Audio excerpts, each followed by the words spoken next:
ବାହାରିବେ ଯେ ରାଷ୍ଟ୍ରପତି ହେବେ। ଦ୍ରୌପଦୀ ମୁର୍ମୁ ଛୋଟରୁ ଜାଣିଥିଲେ ଯେ ସେ ରାଷ୍ଟ୍ରପତି ହେବେ? ଜାଣିଥିଲେ କି?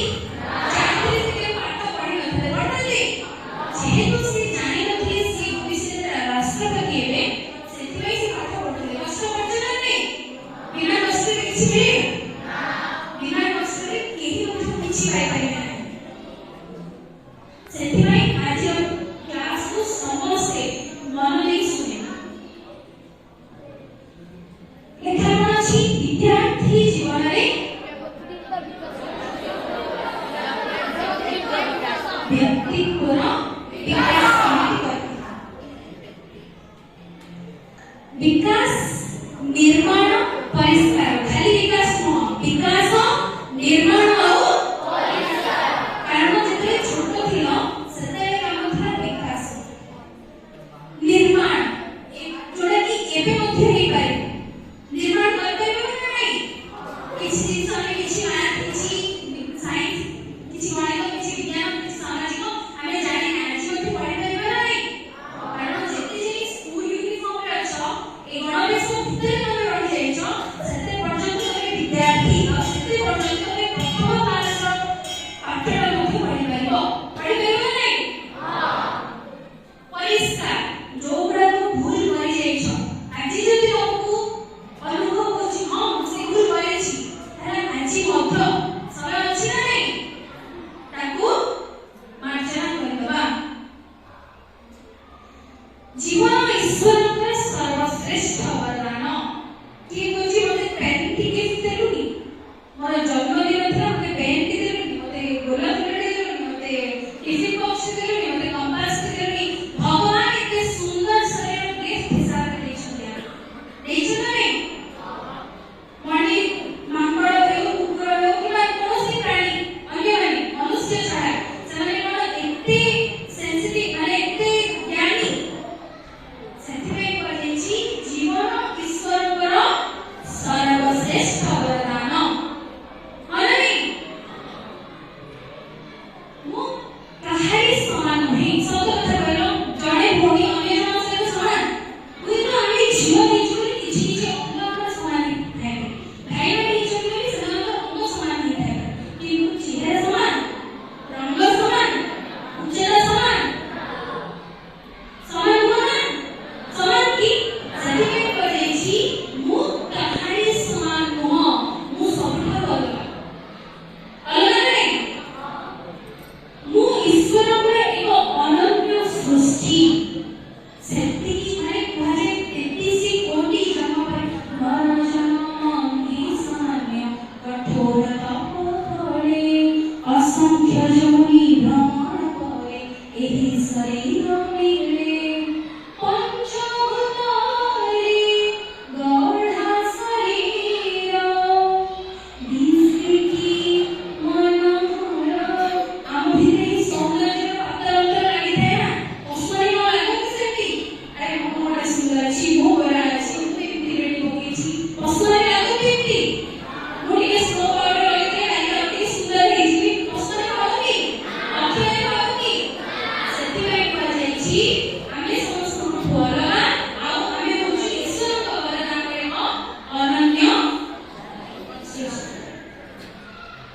ନିଜର ମୂଲ୍ୟବୋଧ ବିଶ୍ୱାସ କର ଯେ ତୁମେ ସଂସାରର ସବୁଠାରୁ ଗୁରୁତ୍ୱପୂର୍ଣ୍ଣ ବ୍ୟକ୍ତି।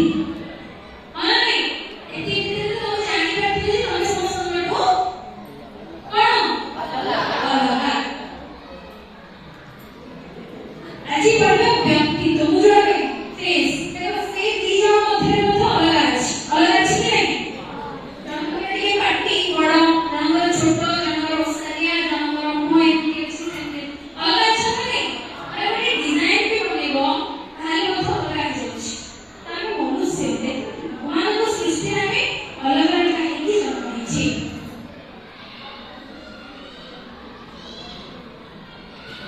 ବ୍ୟକ୍ତିତ୍ୱ, ଜୀବାତ୍ମାର ବ୍ୟକ୍ତି ସ୍ୱରୂପ, ବ୍ୟକ୍ତିର ମୂଳତତ୍ତ୍ୱ, ସ୍ୱତନ୍ତ୍ରତା, ଆତ୍ମପରିଚୟ।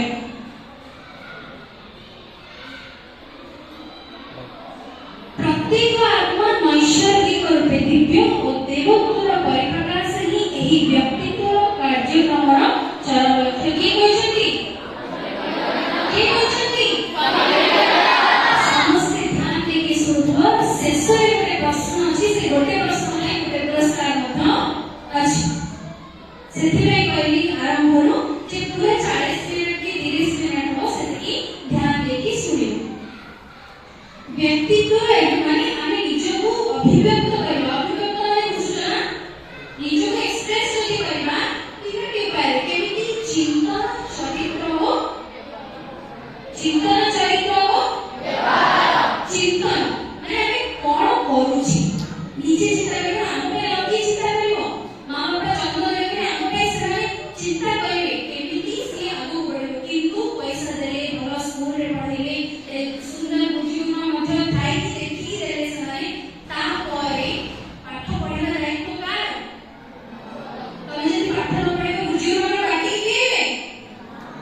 ସେଥିପାଇଁ ଚିନ୍ତା କିଏ କରିବା ଦରକାର? ଚରିତ୍ର ଇଉଛି ଫାର୍ଷ୍ଟ ଇମ୍ପ୍ରେସନ। ଯଦି ଆମେ ଶିକ୍ଷକ ହୁଅନ୍ତୁ କିମ୍ବା ଶିକ୍ଷୟିତ୍ରୀ ହୁଅନ୍ତୁ, ଏଇଟା ହେଉଛି ମୁଖ୍ୟ। ମୁଁ ମୋ ସ୍କୁଲ ଟାଇମର କଥା କହୁଛି, ଯେତେବେଳେ ସ୍କୁଲ ପାସରେ ଜ୍ଞାନାନନ୍ଦ ଜୁନିୟର କଲେଜ ଯୋଉମାନେ ଆସୁଛନ୍ତି ଯାଇଥିଲି, ସେଇଠି ଶିଶୁ ମନ୍ଦିରର ପରିଚୟ କିଛି ଅଲଗା। ଯେତେବେଳେ ଇଣ୍ଟରନେଟ ମାନେ ଫାଷ୍ଟ ଇଣ୍ଟ୍ରୋଡକ୍ସନ ଦିଆଗଲା, ସେତେବେଳେ ପ୍ରଥମେ ପରିଚୟ ଯେତେବେଳେ କଲି ସରସ୍ୱତୀ ଶିଶୁ ବିଦ୍ୟା ମନ୍ଦିର ଗୋପାଳପୁରରୁ ଆସିଛି ମୁଁ, ମାନେ ସେମାନେ ଭାବିଥିଲେ ଯେ ସଂସ୍କାର ପିଲାଟି। ଶିଶୁ ମନ୍ଦିର ଅର୍ଥ ହେଉଛି ସଂସ୍କାର। ଆଉ ଆମର ଚରିତ୍ର ଯଦି ଆସିଥିଲା ଶିଶୁ ମନ୍ଦିରରୁ କିନ୍ତୁ ଚରିତ୍ର ଅଲଗା ଥିବ, ତାହେଲେ କ'ଣ ହବ? ସେଇ ଶିଶୁ ମନ୍ଦିରର ଭ୍ୟାଲ୍ୟୁ କ'ଣ ରହିବ? ଗୁରୁଜୀମାନଙ୍କ ସମ୍ମାନ କ'ଣ ରହିବ? ବାବାମାନଙ୍କ ସମ୍ମାନ କ'ଣ ରହିବ? ସେଥିପାଇଁ ଚରିତ୍ର ହେଉଛି ଫାର୍ଷ୍ଟ ଇମ୍ପ୍ରେସନ। ତାପରେ କ'ଣ ଅଛି? ବ୍ୟବହାର। ସେ ଚରିତ୍ର କଥା ଛାଡ଼ିଦିଅ, ଚିନ୍ତା କଥା ଛାଡ଼ିଦିଅ, ବ୍ୟବହାର ହେଉଛି କ'ଣ ମୋଷ୍ଟ ଇମ୍ପୋର୍ଟାଣ୍ଟ। ତମେ ଛୋଟରୁ ହିଁ ଜାଣିଛ ଗୁରୁଜନମାନଙ୍କୁ କେମିତି ବ୍ୟବହାର କରିବା, ସାଙ୍ଗସାଥି ମାନଙ୍କୁ କେମିତି ବ୍ୟବହାର କରିବା, ସବୁ କିଛି ଦରକାର। କାରଣ ଦେଖ, ଯଦି ଗରିବ ଲୋକଟି ରାସ୍ତାରେ ଅଛି, ତମେ ତାକୁ ଖରାପ ବ୍ୟବହାର କରୁଛ, ତମେ ତାକୁ ଖରାପ ବ୍ୟବହାର କରୁନ, ତମେ ଖରାପ ବ୍ୟବହାର ଆଚରଣ ନିଜ ଭିତରେ ଗ୍ରହଣ କଲ। ଆଜି ସେ ଗରିବ ଲୋକଟାକୁ କଲ କାଲିକି ବାପା ମାଙ୍କୁ କରିବ, ବାପା ମାଙ୍କୁ କରିଦେଲେ ତମେ ବଡ ହେଇଯିବନି କି ସାନ ହେଇଯିବନି, କିନ୍ତୁ ତା ପରର ପରିଣାମ ନିଜକୁ ହିଁ ଭୋଗିବାକୁ ପଡିବ। ମାନେ ନାହିଁ ତା ପର ପିଢି ତମମାନଙ୍କର ପିଲାମାନେ ଯେତେବେଳେ ତମମାନଙ୍କୁ ସେଇଭଳି ବିହେଭିଂ ଦେଖେଇବେ, ଭଲ ଲାଗିବ ତମକୁ? ଯେତେବେଳେ ଗୁରୁଜୀମାନଙ୍କୁ ମଧ୍ୟ ରାଗିକି, ମୁଁ ଜାଣିଛି କିଛି ଜଣ ନାଁ ବି ଦିଅନ୍ତି, ଗାଳି କରନ୍ତି, ପଛରେ କିଛି କରନ୍ତି, ସେ କାମ କେବେ ମଧ୍ୟ କରିବେନି। କାରଣ ନିଜକୁ ମଧ୍ୟ ଶିକ୍ଷକ ଶିକ୍ଷୟିତ୍ରୀଙ୍କ ଜାଗାରେ ରଖି ଦେଖିବ, ଯଦି ମୋତେ କିଏ ନାଁ ଦେଲା ମୋତେ କ'ଣ ଭଲ ଲାଗିବ? ମୁଁ କ'ଣ ସେଇଟା ସହିପାରିବି? ନିଜକୁ ସେ ଜାଗାରେ ରଖିକି ଦେଖିବ ଯେ ହଁ ମୁଁ ଏଇଟା ଠିକ କରୁଛି।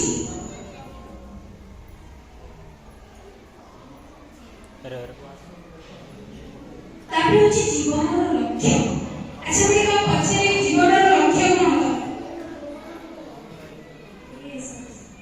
ଆଇଏଏସ୍ ହବା। ତମ ଜୀବନର ଲକ୍ଷ୍ୟ? ଆର୍ମି ହେବା। ଝିଅ ଦେଖିଆ ଆର୍ମି ପାଇଁ ଏଇ ରଖିଛନ୍ତି, ତାଳି ମାରିବନି?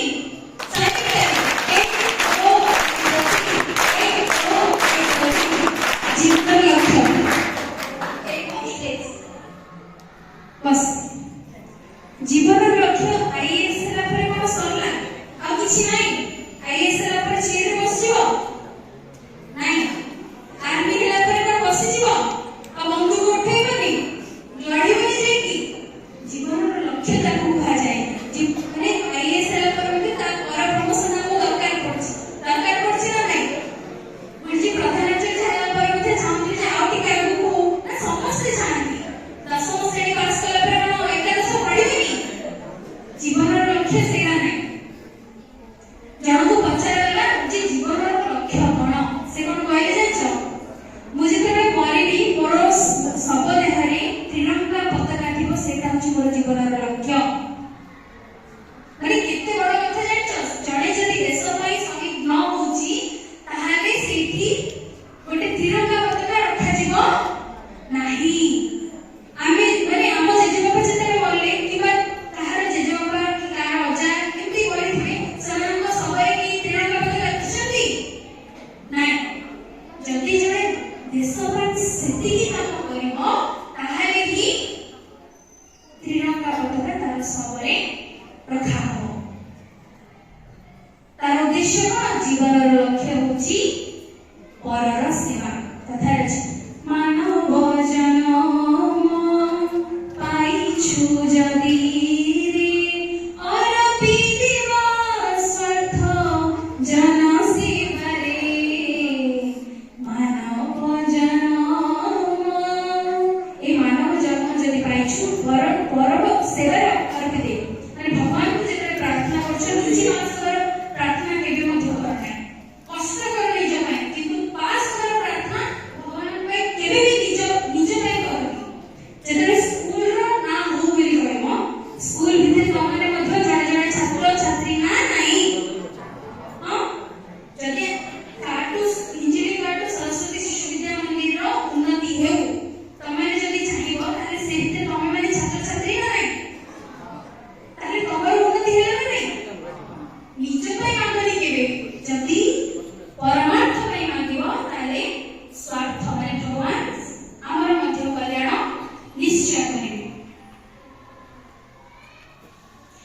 ବ୍ୟକ୍ତିତ୍ୱ ବିକାଶ ପାଇଁ ପଦକ୍ଷେପ ବିକାଶ ନିର୍ମାଣ ଆଉ କଣ ଥିଲା ବିକାଶ ନିର୍ମାଣ ଆଉ ପରିଷ୍କାର ପ୍ରଥମେ ଦେଖିବା କଣ ବିକାଶର ପଦକ୍ଷେପ କଣ आत्मचिंतन आत्मशोधन आत्मनिर्माण आत्मविकास आत्म लिखाला निजे जेहेतु ए कामटी करिवो सेथिबे कोन लिखाला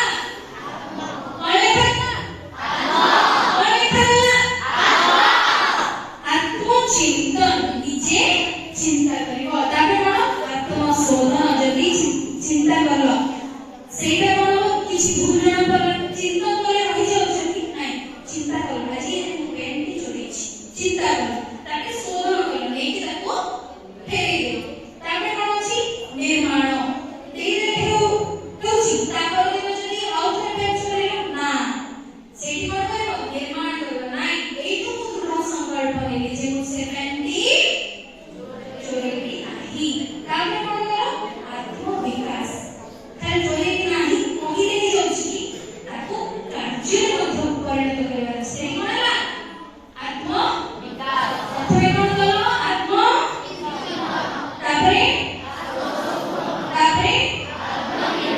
तापरे सुना व्यक्तित्व दुई प्रकार गोटे होची बाहर शरीर मध्य बाह्य अंग अभ्यंतरीण अंग सेंति व्यक्तित्व मध्य बाह्य आंतरिक बाह्य शरीर कोन जोटा हमको देखा जाउछि स्वास्थ्य जदी जन अछि स्कूल आइबो जदी ठंडा अछि स्कूल आइबो कोरोना समय विद्यालय को आसीबे थिला परमिशन सेति भाई स्वास्थ्य मध्य नितांत आवश्यक अछि ताके कोन अछि आंतरिक विचार और भावना बाहर से ए जरा ठंडा कासला सब किछि भीतर जरना की दिख पाइबो भीतर जो विचार धारा चिंतन धारा जदी गोटे एक्सपेक्टेशन होछि 97% आस जाउछि 95 से विचार रो जरा हे जाउछि नै दीदी दिन न खाइबा गोटे दिन न खाइबा बाबा का आगे डाकिबा मां का आगे डाकिबा गुरुमा सेति के हाथ देरेनी गुरुमा एति दे बाबा कथा मत देरेनी ताकु दी देले गुरुमा ताकु भी भलो जति गुरुजी ताकु भी भलो जति सेडा होछि विचार और भावना जरा कार जरा से मनस्थिति केबे मध्य रखिबा नै जति किछि मान कमी जाउछि ताके कोन करिवो परिश्रम करिवो कोन करिवो परिश्रम करिकि केमिति 95 ना 97 हो सेडा देखो किंतु केबे मध्य गुरुजी गुरुमा को दोष दबा कारण से आज तो प्रथम थर पढुछन्ती कि से केते जण पढी पढी आछन स्कूल रे निर्माता प्रश्न रे बुझिला बाह्य व्यक्तित्व को हमें केमती परिष्कार करबो कोन करबो सुस्थ शरीर रहबे पे कोन दरकार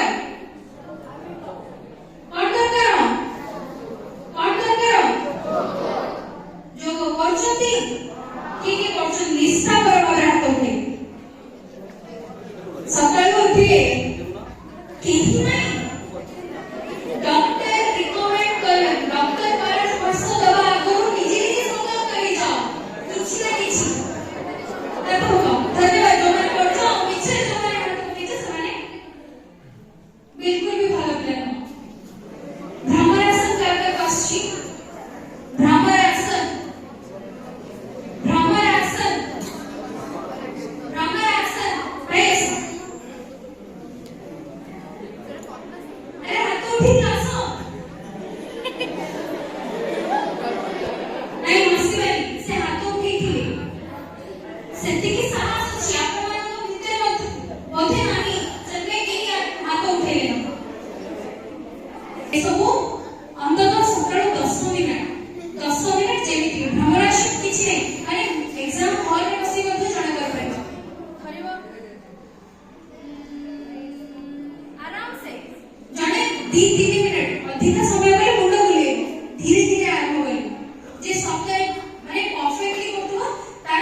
जी जेते समय होई परिबो तार एकाग्रता बढ़िबो निज पे एक लाभ आउ कर पे हम आंसर करे आउ कर लाभ हो कि बुझी बनी छिवे सेउडा को माने आपण माने आंसर करे बुझी बनी छिवे सेउडा को नहीं छिवे कि निज पे सेउडा को स्वास्थ्य बन व्यवस्थित दिनचर्या निजर दिनचर्या निजे ही बनातो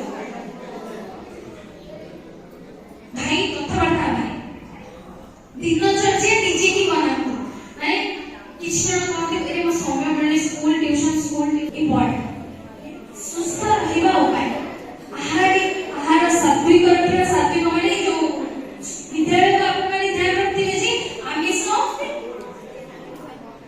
आणी अनुमति अछि कि हमको आमिष आणी अनुमति अछि शिक्षा विकास योजना रे नाही काहे कि ना जेतरे विद्यार्थी जीवन थाए माने सात्विक आहार कले बयस माने एकाग्रता बुद्धि पाए अंकुर खाद्य गजामुग ए सब जाको सप्ताह रे गोटे दिन भी हो मांकु कुह करि दियो गजामुग गजाबुट अंकुर खाद्य खाइले एकाग्रता स्मरण शक्ति वृद्धि हुए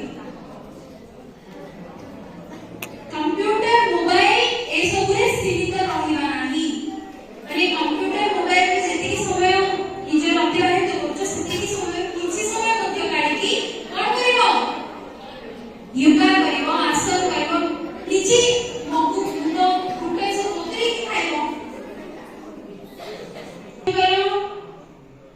वर्तमान तुम्हारे घर अछि मां खाइबो देले माने भावना करिवो तुम्हारे जहाँ जहाँ कुछि सडा भावना करिवो मां खाइबो देले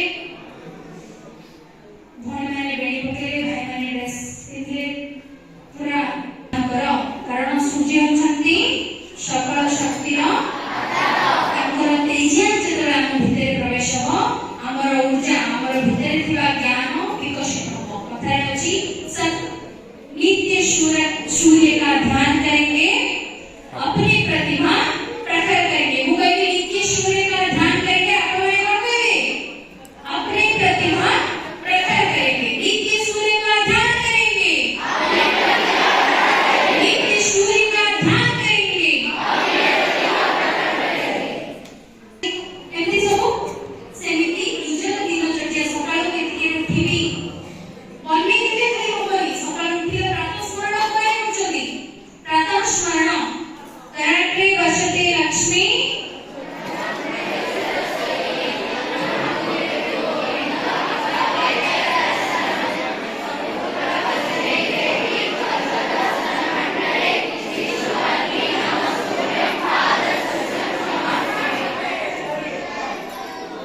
जोरे बोलनांती कालिठु ध्यान रखिले जे प्रातः स्मरण करी उठिले उषापान कले तापर निजर दिनचर्या लेखिबे खाली लेखिले होबनी समीक्षा मध्य करबा पड़ियो शेषरे कोन देखिबे जे से दिनचर्या जो माने सुनो ध्यान दे सुनो काहे कि देखो अधिक माने आजिरो पिला मानकु ध्यान रखि कि एई जिनिसरा लेखाइ छी कोन लेखाइ छी अधिक 6 घंटा जन विद्यार्थी सोया था 8 घंटा सोच 2 घंटा अधिक माने 24 घंटा रो जेति कि बेकार जिनिस सब जाउची से सब तालिका अधिक जेति कि फोन धरिबा योग्य लोक मान धरनांती सेति पिल्ला माने होई खराब हो जाय गपसप मुनि माने कि अधिक से माने एवरेज लिखाइ छै घंटा देखो 2 घंटा अधिक समय घंटाडे बेकार बुलिबा टीवी देखिबा 4 घंटा गपसप 1 घंटा एमितिरे 8 घंटा जदी माने आउ किछ अलग हे पारे कि आउ कोन करि कि निजर समय बेकार करथबे कहि पारे किंतु 8 घंटा डेफिनेटली गोटे विद्यार्थी बेकार करूछन जल्दी 8 घंटा जो दिन रे 24 घंटा रे 8 घंटा तमे बेकार कलो विद्यार्थी जीवन केते वर्ष जदी बेकार कलो ताहले केते समय बेकार 24 8 टा 24 रो केते गुण 3 15 वर्ष रे 3 घर दियो केते 15 वर्ष रो 5 वर्ष तमे एमिति गपसप बेकार अर्थ रे ही खर्च कर देलो 10 वर्ष रे कोन 1 रो 10 वर्ष रे पढि परियो पाठ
ନିଜର ଛୋଟ ଛୋଟ କାମ ଯଦି ନିଜେ କଲ ତାହେଲେ ତମେ ପରୋକ୍ଷରେ ହଉ କିମ୍ବା ପ୍ରତ୍ୟକ୍ଷରେ ହଉ ବାପା ମାଙ୍କୁ ସାହାଯ୍ୟ କଲ ନା ନାହିଁ?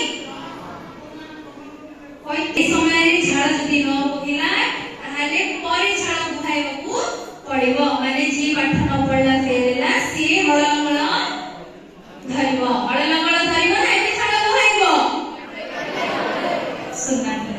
ଛୋଟ ମାନିବା ନାହିଁ। ସବୁ କିଛି କାମ ଭଗବାନଙ୍କ ସୃଷ୍ଟିରେ ହିଁ ଅଛି। ତ ସେଟା ଛୋଟ କେମିତି ହେଲା? ସେ ଛୋଟ କାମରୁ ହିଁ ଆଜି ବୁନ୍ଦାଏ ବୁନ୍ଦାଏ ଜଳରେ କଣ କେମିତି ସେ ଛୋଟ ଛୋଟ କାମକୁ ନେଇ ହିଁ ଏ ଶରୀର ଚାଲୁଛି। କନ୍ୟା କୌଶଳ ଶିବିର ମୁଁ କହିଥିଲି ଯେ ବାପା ମା ଭଗବାନ ଦେଇଛନ୍ତି, ଗୁରୁଜୀ କର୍ମା ସ୍କୁଲ ଦେଇଛି। ସ୍କୁଲ ମାନେ ସେ ପ୍ରଧାନ ଗୁରୁଜୀ ହୁଅନ୍ତୁ କିମ୍ବା କି ପରିଚାଳନା ସମିତି ହୁଅନ୍ତୁ, ସେମାନେ ଚୟନ କରିଛନ୍ତି। ଆଉ ଆମ ପରିବାର ଯୋଉ ଦାଦା ଖୁଡି ଏମାନେ ସମସ୍ତେ ଅଛନ୍ତି, ସେମାନଙ୍କୁ ମଧ୍ୟ ଭଗବାନ ହିଁ ଦେଇଛନ୍ତି। କାରଣ ବାପା ମାଙ୍କ ସଙ୍ଗତିରେ ସେମାନେ ଆମକୁ ମିଳିଛନ୍ତି। କିନ୍ତୁ ସାଙ୍ଗ କିଏ ଚୟନ କରିବ? ଆମେ। ସେ ଗୋଟେ ଜିନିଷ ଭଗବାନ ଆମ ପାଇଁ ଛାଡ଼ି ଦେଇଛନ୍ତି। କାରଣ ପତି ହଉ କିମ୍ବା ପତ୍ନୀ ହଉ ଆଗରୁ ଆସିଯାଇଛି, ଖାଲି ଆମେ କୌଶଳ କରିବା। କିନ୍ତୁ ସାଙ୍ଗ ଆମର ଚୟନ। ଭଲ ସାଙ୍ଗରେ ପଡିଲେ ଭଲ ହବା, ଖରାପ ସାଙ୍ଗରେ ପଡିଲେ ଖରାପ ସାଙ୍ଗ ସହିତ ମିଶିବା ଖରାପ ନୁହଁ, କିନ୍ତୁ ତାର ଖରାପ ବୁଦ୍ଧିକୁ ଗ୍ରହଣ କରିବା ହଉଛି ଖରାପ। ଜଣେ ଖରାପ ନୁହଁ, କାରଣ ଏ ସୃଷ୍ଟି ପୁରା ଏ ଶରୀର ପୁରା ଭଗବାନଙ୍କର। ଏ ଶରୀରରେ ଯୋଉ ମଣିଷ ଅଛି ସିଏ କେବେ ଖରାପ ନୁହନ୍ତି, କିନ୍ତୁ ତାଙ୍କ ଭିତରେ କିଛି ଦୁର୍ଗୁଣ ଥିବାରୁ ତାଙ୍କୁ ଖରାପ ବୋଲି କୁହାଯାଏ। କିମ୍ବା କ୍ୟାରିୟର କିଛି ସମୟ ପର୍ଯ୍ୟନ୍ତ ହଉ ରହିପାରନ୍ତି, କିନ୍ତୁ ଯଦି ପୁସ୍ତକକୁ ନିଜର ସାଙ୍ଗ ବନେଇଥିବ ତାହେଲେ ସିଏ ଚରମ ସୀମାରେ ପହଞ୍ଚିବା ଯାଇ ତମର ସାହାଯ୍ୟ କରୁଥିବ କି ନାହିଁ? ସେଥିପାଇଁ ଭଲ ଭଲ ପୁସ୍ତକକୁ ନିଜର ସାଥୀ ବନାନ୍ତୁ। ଆଦର୍ଶ ଚୟନ କରନ୍ତୁ। ଆଇଡିଆଲ ନିଜର ଆଦର୍ଶ ନିଜେ ହିଁ ଚୟନ କରିବା। କଣ କୌଣସି ମହାପୁରୁଷଙ୍କ ଠାରେ ନିଜର ଆଦର୍ଶକୁ ଖୋଜନ୍ତୁ, ସେମାନଙ୍କ ପରି ହେବା, ସେମାନଙ୍କ ଗୁଣ ଗୁଡ଼ିକୁ ଧାରଣ କରନ୍ତୁ। କାରଣ ଗୋଟେ ଗୀତ ଅଛି, भारत ही देश सबकी शुभकामना जहां है, भारत ही देश सबकी शुभकामना जहां है, सर्वे भवन्तु सुखिनः की प्रार्थना यहाँ है। सर्वे भवन्तु सुखिनः प्रार्थना केवल भारत भूमि रे कराଯାଉଛି। ए भारत ही मां कुआଯାଇଛି। ए भारत माटी रे ही ऋषि मुनि माने जन्म ହେଇଛନ୍ତି। ଆଉ ବେଦର ପାଠ କେବଳ ଭାରତ ରେ ହିଁ ଅଛି। ସ୍ୱାମୀ ବିବେକାନନ୍ଦଙ୍କର ଗୋଟେ ଉଦାହରଣ ଦେବି। ଗୀତା ଯେତେବେଳେ ତଳେ ରଖାଯାଇଥିଲା, ସମସ୍ତେ କଥା ଶୁଣିଥିବ, ଗୀତା ଯେତେବେଳେ ତଳେ ରଖାଯାଇଥିଲା ସ୍ୱାମୀ ବିବେକାନନ୍ଦ କଣ କହିଥିଲେ? ଯଦି ଗୀତାକୁ କାଢିଦେବି ସବୁ ଯାକ ପୁସ୍ତକ ତଳେ ପଡିଯିବ। ଗୀତା ହେଉଛି ସମସ୍ତଙ୍କର